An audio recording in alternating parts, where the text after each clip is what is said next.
আজকে আমি আপনাদের সম্মুখে সূরাতুল বাকারার 278 নম্বর আয়াত থেকে পাঠ করেছি। এই আয়াতের একটি শানে নজুল আছে। এই আয়াতটি নাযিল হওয়ার একটা কারণ আছে। এই কারণটা কি শানে নজুল বলা হয়? এই শানে নজুলটা বুঝলে এই আয়াতের তাফসীর বোঝাটা আমাদের জন্য সহজ হয়ে যাবে। শানে নজুল হইল আরবে সুদের ব্যবসা বড় জমজমাট ছিল।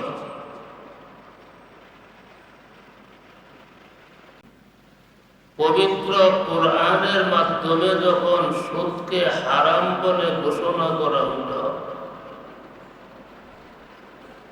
ওই সময় মুসলমান যারা তারা সব সুদের লেনদেন বন্ধ করে দিয়েছে। কারণ আল্লাহ নিষেধ করছে যে আমরা করব না। এরপরও আরবের মধ্যে দুইটি গোত্র ছিল, একটার নাম বনু সাকিফ আর একটার নাম বনু মখজুম। বনু সাকিফের তারা ছিল কাফের আর বনু মখজুম ছিল মুসলমান।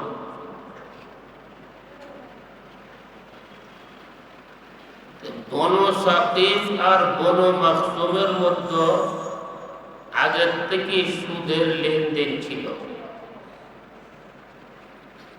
সুদ হারাম হওয়ার পরে বনু সাকিফের তারা বনু মখজুমের কাছে বকেয়া যে সুদগুলি তারা পাওনা ছিল ওইগুলি তারা গিয়া খুঁজে, যে আমরা যে তোমাদের কাছে সুদের পয়সা পাও না, আমরা এই পয়সাগুলি তোমরা দিতে হবে। বনু মখজুমের তারা বলল, আমরা যখন মুসলমান হয়ে গেছি, মুসলমান হওয়ার পরে হালাল পদ্ধতিতে মাল উপার্জন করে এই হালাল মাল সুদের পয়সা হিসাবে আমরা দিব না। বনু সাকিফের তারা বলে আমরা বকেয়া সুদ দিতে হবে, আর বনু মখজুমের তারা বললে যে আমরা দিব না। এই মতানৈক্যটা ছিল মক্কাতে। ওই সময় মক্কা বিজিত হয়েছিল। মক্কার শাসক ছিলেন হযরতে মুআয রাদিয়াল্লাহু তাআলা।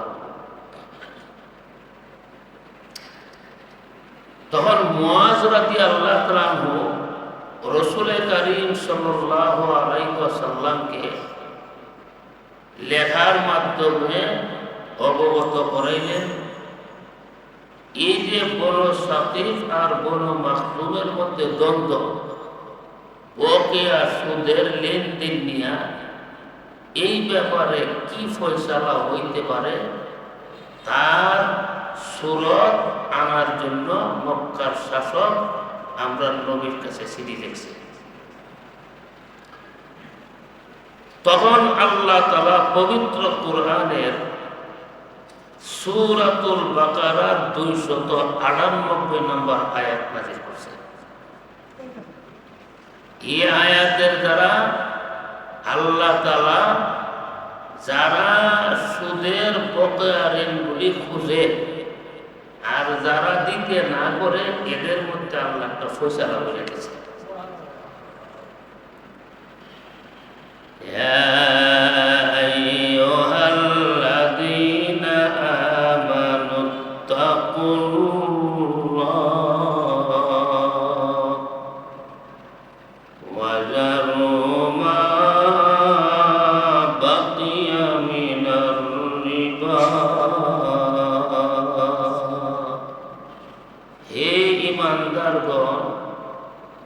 তোমরা আল্লাহকে ভয় করো এবং বকেয়া সুদগুলো তোমরা বিলকুল ছেড়ে দাও।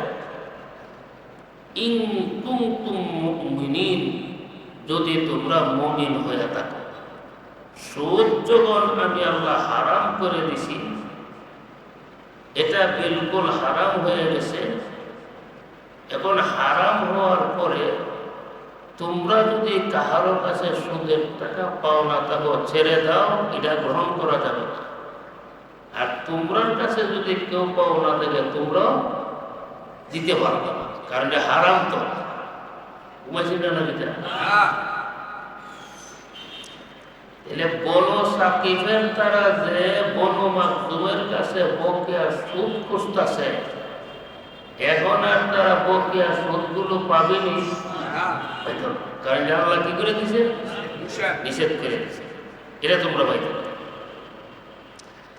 এখানে দেখে আল্লাহ মুমিনদারে বলছে যে আল্লাহকে ভয় করো আর বকেয়া সুদের লেনদেন তোমরা পরিত্যাগ করো।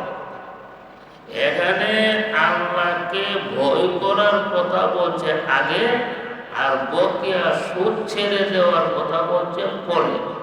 এর কারণ তাফসীরের কিতাবে লিখেছে, যার ভিতরে আল্লাহর ভয় থাকবে সে ওই আল্লাহর নিষেধগুলি মানা তার জন্য সহজ হয়ে যাবে। আর আল্লাহর ভয় ভীতি যদি কাহারও অন্তরে না থাকে, সে সুদ, জুয়া, মদ, গাঞ্জা, নারীবাদী, জুয়া সব করতে হবে। যেমন করতেও আছে, সব গুনাহ করতেছে। কেন করে? আল্লাহর ভয় অন্তরে নাই। এই সুদের বদলা যে তারা জাহান্নামের আগুনে জ্বালানো হবে, এই কথাটা তার অন্তরের অন্তঃস্থলে ঢুকছে না। এই কারণে এই সুদের মুআমালার মধ্যে সে লিপ্ত আছে। ঠিক আছে, এই কথাটা পবিত্র কোরআনে যখন আল্লাহ কোন একটা আইন বয়ান করেন, তখন এই আইনটা বয়ান করার আগে পরে আল্লাহকে ভয় করবার কথা বলে। তার কারণ যার ভিতরে আল্লাহর ভয় আছে, সে ওই আল্লাহর আইনগুলি মানবে। আর যার ভিতরে আল্লাহর ভয় নেই, ফুলিশ দিয়া প্রতিদিন ভাড়া দিবা। হ্যাঁ, এই যে ফুলিশ দিয়া ডাকাতি বন্ধ করবার লাগি চেষ্টা করে, ডাকাতি বন্ধ করা যায়? জোরে বললে কি লিখি? সাজা সুজা দিয়া দুর্নীতি বন্ধ করার জন্য কত আইন করা হয়, দুর্নীতি কি বন্ধ করা যায়? কোনো দুর্নীতি, কোনো অন্যায়, কোনো অপরাধ বন্ধ হবে না যতক্ষণ পর্যন্ত মানুষ নিজের থেকে দুর্নীতি না ছাড়ে। আর নিজে থেকে দুর্নীতি ছাড়বে ওই মানুষটা, যেই মানুষটার কলবের ভিতরে আল্লাহর ভয় আছে, যে আমি দুনিয়াতে যা করবো সবগুলির একটা হিসাব আখিরাতে আল্লাহর কাছে দিতে দিব। ঠিক আছে নি?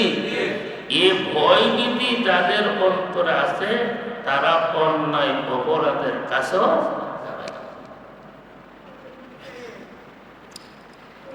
এমনও লোক বাংলাদেশের মধ্যে আপনি পাবেন, সে ইচ্ছা করলে ডেইলি 1 লক্ষ টাকা ঘুষ খাইতে পারে, কিন্তু সে ঘুষ খায় না। এমন লোক আছে বাংলাদেশে, ঘুষ খায় না, ইচ্ছা করলে সে খাইতে পারে। সে খায় না কেন? অবশ্যই তার মনে একটা কথা আছে যে আজকে যে আমি ঘুষটা খাবো, এটার জন্য তো পরকালে আমি জবাব দেবো আল্লাহর কাছে। ঠিক আছে নি? ওই সময় বিবি বাচ্চা তো আমার পক্ষ থেকে কোনো জবাব দিবে না, আমার অপরাধের জবাব আমি দিচ্ছি। কাজে আমি ঘুষ খাবো না, আল্লাহর ভয় তার অন্তরে আছে। আল্লাহর ওলি যারা, তারা গুনাহ থেকে বেঁচে থাকে। আর আল্লাহর ওলিরা গুনাহ থেকে বাঁচে যে যন্ত্রটা দিয়া, এই যন্ত্রটা হলো আল্লাহর ভয়। এটা হলো আল্লাহর ভয়।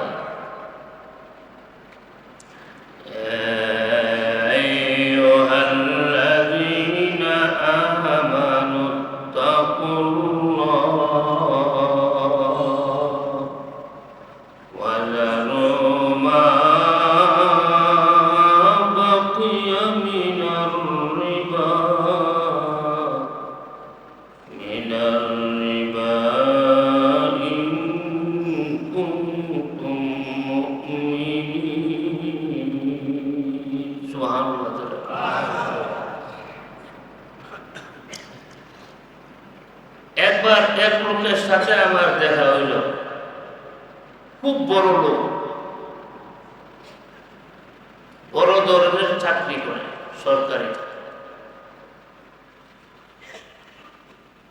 ওনারা জিজ্ঞাইলাম, আপনি যে চাকরিটা করতেছেন ঘুষ আদান প্রদানের কোন ইয়া আসেনি, সুরত আসেনি, আছে? আমি ইচ্ছা করলে মাসে 1 কোটি টাকা ঘুষ পেতে পারবো। আরে লাইন আসেনি, এমন লাইন আপনারা দিলে গায়েব করে ফেলে, ঠিক না? টাকা লোভ তো সকলেরই আছে। আমরা ঘুষ গ্রহণ করেননি, না আমি ঘুষ গ্রহণ করি না। কেরে আমি যদি আজকে ঘুষ খাইয়া বাড়ি ঘর সুন্দর করি, দামি গাড়ি কিনি, দুনিয়াতে কিছুদিন আমি সুখ করতাম, কিন্তু পরকালে তার জন্য আমার সাজা ভোগ করতে হবে। আর ইহকালের শান্তি হইল ক্ষণস্থায়ী, পরকালের সাজা হইল চিরস্থায়ী। আমি ক্ষণস্থায়ী শান্তি গ্রহণ করে চিরস্থায়ী অশান্তি গ্রহণ করতে পারি না। সুবহানাল্লাহ। এই লোকের তো আল্লাহ খালি 10 নাম্বার ভাষা হিন্দা করলে আল্লাহ হয়ে যাবে। সুরতের আল্লাহ, সুরতের আমরা এলাকার একবার সুদ খাইত, তাই নাম বলে আমরা চিনবেন, আমি নাম বলতাম।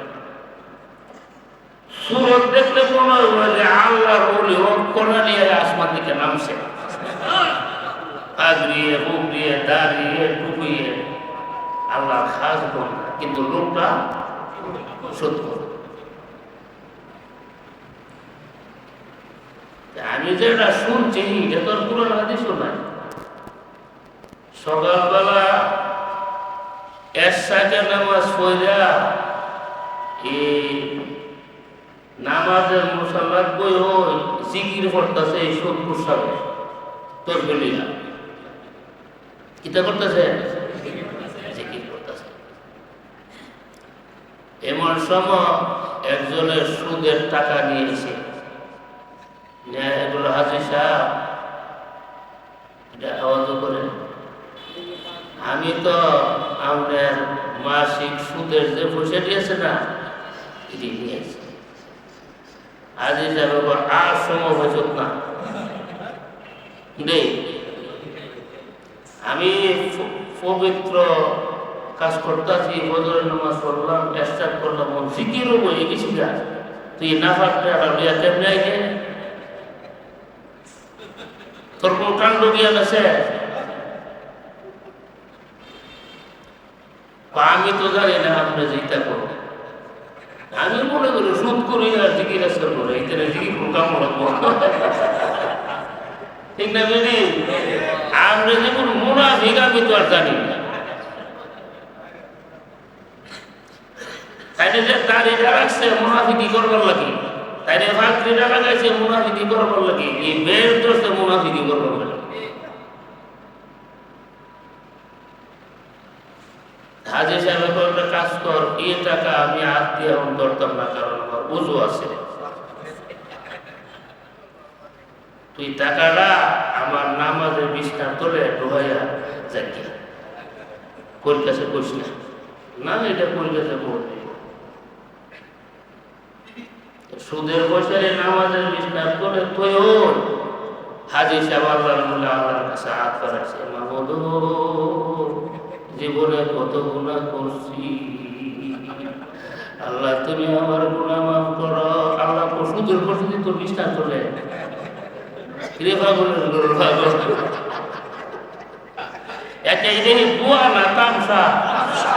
আল্লাহ শুরু করছে, সুদের পয়সা আমাদের বিস্তার তুলে থইয়া আমার কাছে গুনার মাফসা, এটা মাফসা হবে না, এটা আল্লাহর সাথে টিটকারি করা, ঠিক আছে নি? সাসা আর বাতিজা লাগছে জগরা, এ বাতিজা সাসারে একটা থাপ্পড় মারছে, যে বিয়াদবিহী ভাতিজারা। তখন গ্রাম্য সালিশ বর্ষের দরবার, চাচা ভাতিজার দরবারের তো মানুষ বেশি জমল। সমস্ত সর্দাররা এই ভাতিজারা কইছে, তুই অত বড় বিয়াদব, চাচা যে জায়গা, বাপ এই জায়গা, তুই বাপের ভাই চাচারে তাপন করছ, তুই গিয়া মাফ চা। ভাতিজা গিয়া চাচার কাছে, চাচা মাফ করে দিন, আমি পুষতেছি। সর্দারের কথা যে ঠিক আছে, আমার পোলা পুষতেছে না, মাফ করে দিন। চাচা কর, তোরা সর্দারি করবো, কেডা আছে তোরা সর্দার, তোরা নিষেধ আছে, নাই কিতা করতেছে, আমার বাবা মারা দেখছে নিষেধ চাচার বাবা মারা দইরা ওর কথা মুসাফা করতেছে, চাচা মাফ করে দিত। কেউ এই মাফ চাওয়া টিটকারি, হ্যাঁ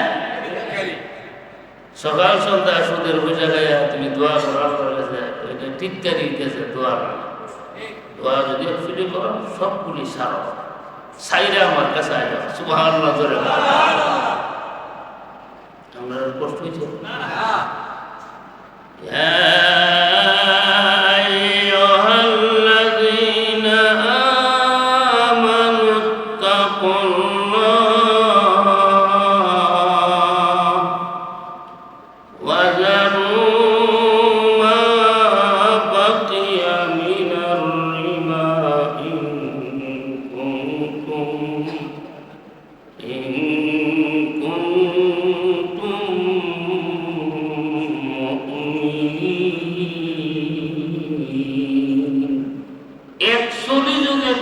মুমিন হয়ে থাকো, তোমরার ভিতরে যদি ঈমান থাইকা থাকে, এইটা ছেড়ে দাও। সুবহানাল্লাহ, কত বড় কথা আল্লাহ বলছে। যদি তোমার ভিতরে ঈমান থাকে, তাহলে সুদরা ছাড়ো, না ছাড়লে ঈমান আসেনি, নাই, না ছাড়লে ঈমান। এরপর আল্লাহ কি বলছে শুনেন,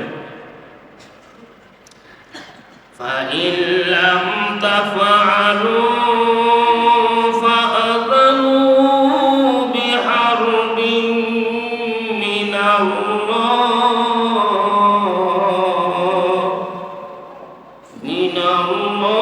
اللَّهِ وَرَسُولِهِ। যদি তোমরা সুদ না ছাড়ো, তাহলে আল্লাহ এবং আল্লাহর রাসূলের সাথে যুদ্ধ করার জন্য তোমরা প্রস্তুতি গ্রহণ করো। আল্লাহ এবং আল্লাহর রাসূল তোমার সাথে যুদ্ধ করবে। এটা কত বড় ফাঁক, যে ফাঁকের কারণে আল্লাহর সাথে যুদ্ধের দিকটিও মোবাইলের মতো বুঝলেন, আল্লাহর সাথে যুদ্ধের দিকটা, রাসূলের সাথে যুদ্ধের দিকটা, এই ভাবটা কত বড় ভাব।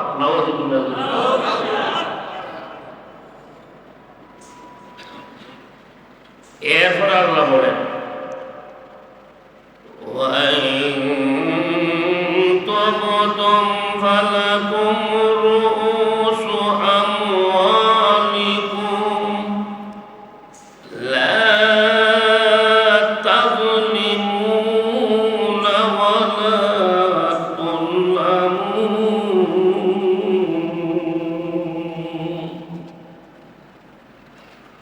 যদি তোমরা তওবা করো আর সুদ হারাম হওয়ার পরে সুদটাকে বিলকুল ছেড়ে দাও। দুইটা কথা বলছি, এক নম্বর যদি তোমরা তওবা করো, দুই নম্বর সুদটাকে যদি ছেড়ে দাও, তাহলে আমি আল্লাহ আইন করলাম, তোমরা সুদের যে পুঁজিটা আছে, মূলধনটা তোমরা ফিরা পাইবা। কারণ মূলধনটা তো তোমার হক, ঠিক না? ঠিক, মনে করেন আপনি 10 লক্ষ টাকা সুদের উপর লাগাইছেন, মাসে আইব 1 লক্ষ টাকা।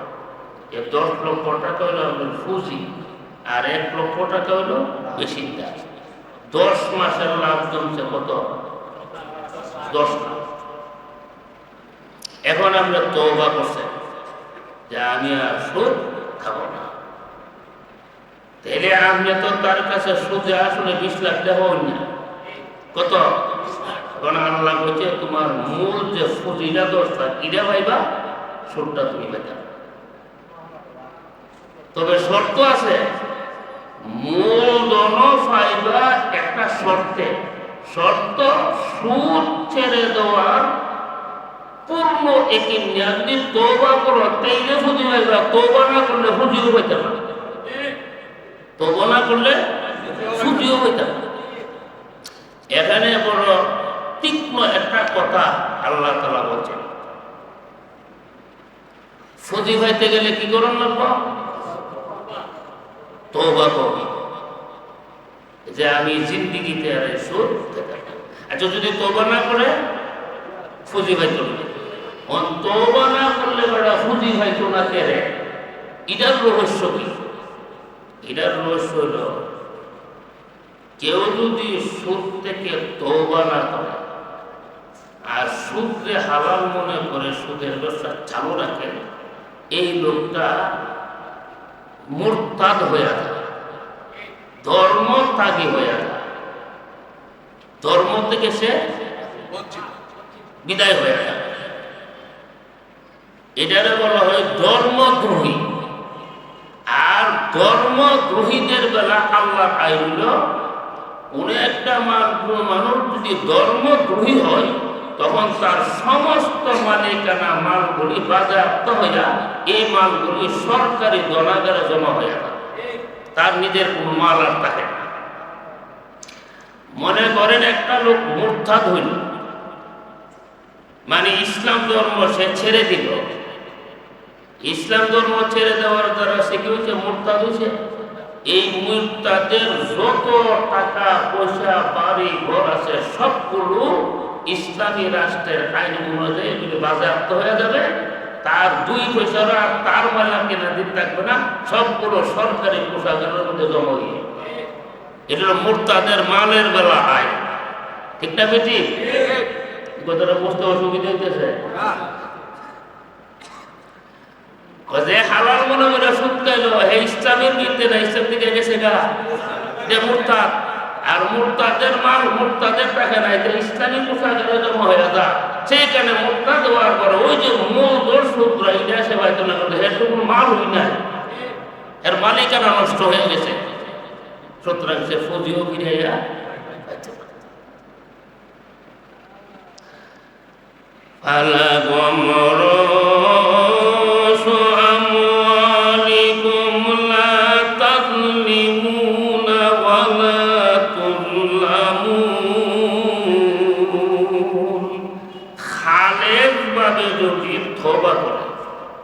আর জিন্দেগিতে সুদ আমি খাবো না, সুদের ব্যবসা করবো না, ওই ব্যক্তি ফুজিটা ফিরিয়ে পাবে। এই ফুজি থেকে কম দিয়া তার উপরে জুলুম করা যাবে না। মনে করেন ফুজি হইল 1 লাখ 10 লাখ, দিলাম 8 লাখ, এটা জুলুম, ঠিক আছে নি? তার ফুজি কমে তার উপর কি করছে? জুলুম করছে।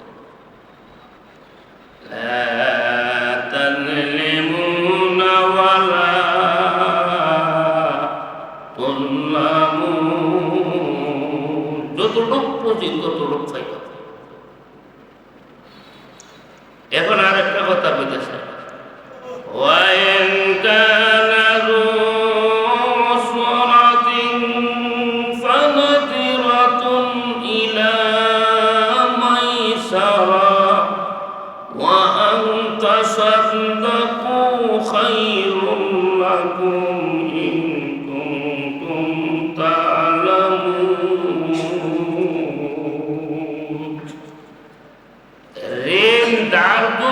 অক্ষম হয়, কিতা অক্ষম মানে সে ঋণটা দেওয়ার মতো শক্তি তার কাছে নাই। ফানাজিরাতুন ইলা মাইসারা, তখন সক্ষম হওয়া পর্যন্ত ঋণদারকে সময় দিতে হবে। এটা কার আয়? এটা আল্লাহর লাগি করছে না আমরার উপকারের লাগি? আমরা উপকার। ঠিক আছে, তুমি 10 লাখ টাকা পাও না, তার কাছে পাও না, তার দেওয়ার মতন কি নাই, তৌফিক নাই, শক্তি নাই, সামর্থ্য নাই। মাইসারাতুন ফানাজিরাতুন ইলা মাইসারা, তখন তাকে সক্ষম হওয়া পর্যন্ত সুযোগ দিতে হবে। ঘুমাইছেন না? 2 নম্বর, ওয়ান তাসাদ্দাকু খায়রুল লাকুম, যদি ঋণদারের এই ঋণদার না আয়না তুমি ক্ষমা করে দাও, এটা হবে তোমার জন্য সর্বোত্তম। সুবহানাল্লাহ জোরে কর। তুমি যে ঋণটা পাও না, 1 নম্বর হলো সে যদি অক্ষম হয় তার সময় দিতে হবে। 2 নম্বর, যদি তুমি টোটালে তারা মাফ করে দাও, এটা হবে তোমার জন্য উত্তম। প্রশ্ন জাগে মাফ করে দিলে উত্তম কেন? আমি 10 লাখ টাকা পাবো না, 10 লাখ মাফ করে দেব, 10 লাখ আমার কমছে, এটা আমার লাগে ভালো হইল কেন? ঠিক না বেটি? তাফসীরের কিতাবে লেখলে আজকে তুমি সামান্য ফুজি মাফ করে দিছ, পরকালে সামান্য ফুজির বিনিময়ে তুমি চিরকালের জন্য জান্নাতের মালিক হইবা। তখন তুমি বলবা মাফ করে দেওয়ার যে তোমার লাগে ক্ষুদ্র উপকার হয়েছে। আসল ব্যাপার হলে আমরা দুনিয়ার নগর শান্তিটা দেখি, আখিরাতের বাকি শান্তিটা দেখি। এই হলো ফেস্টা। ঠিক না বেটি? ঘুমাইছিলি না? হাদিস শরীফের মধ্যে আছে, ঋণদার ব্যক্তি ঋণটা দিতে পারতেছে না, যে লোকে ঋণ পাও না সে যদি ঋণদারকে একটা সময় দেয় যে এই সময়ের ভিতরে আমার ঋণটা তুমি দিয়া দিবা, ও যে ঋণ পাওনাওয়ালা সময়টা দিল তিনি প্রত্যেক দিন ঋণ পরিমাণ সৎকার সওয়াব লাভ করবে। এটা আবার পরিষ্কার করে বুঝাই, আমরা রাতে বুঝে নেবেন। আপনি এক লোকের কাছে 1 লক্ষ টাকা পাও না, ঋণদার কেনা তুমি বুঝি ঋণদার হলে যে বেড়ার কাছে 1 লাখ টাকা পাও না, এবার হলো ঋণদার। ঠিক নেই? ঋণই যার কাছে আপনি 1 লক্ষ টাকা পাও না, সে বলতেছে ভাই আমি তো দিতে পারতেছি না, আমার 1 মাসের টাইম দে। কয় মাস? 1 মাস। আমরা দয়া করে তার 1 মাসের টাইম দিচ্ছেন। এই 1 মাসের সুযোগ যে তারা দিচ্ছেন, আপনি কি জানেন? আল্লাহ আমাদের প্রতিদিন 1 লক্ষ টাকা দান করলে যে সওয়াব, এই সওয়াব দিব। তাহলে 1 মাসে কয় দিন? 30 লক্ষ টাকা আল্লাহর রাস্তা দান করলে যে সওয়াব, ঋণদারে 1 লক্ষ টাকার 1 মাসের সুযোগ দেওয়া হবে, এই সওয়াব। সুবহানাল্লাহ বলে অসুবিধা আছে না? শুধু মসজিদ মাদ্রাসা নগদ টাকা নিয়ে দান করলে দান না, এছাড়া আরো বহু দাম আছে। আছে না নাই? আপনি কোনো মানুষকে ভালো কথা বলতেছেন, ওই যে একটা দান, এটা সৎকার সওয়াব। সুবহানাল্লাহ। কোন বুঝাইছি? যদি ওই লোকটা 1 মাসের ভিতরে যদি আমাদের টাকাটা না দিতে পারে, অক্ষম দিব কেমনে? এখন 1 মাস গেছে গা, 1 মাস 1 দিন দিছে না, 2 দিন দিছে না, তা আগে তো প্রতিদিন যে পরিমাণ সৎকার সব পাইবা, এখন নির্ধারিত সময় পার হয়ে গেলে পরের দিন থেকে ডাবল সৎকার সব পাইবা, মানে 2 লাখ।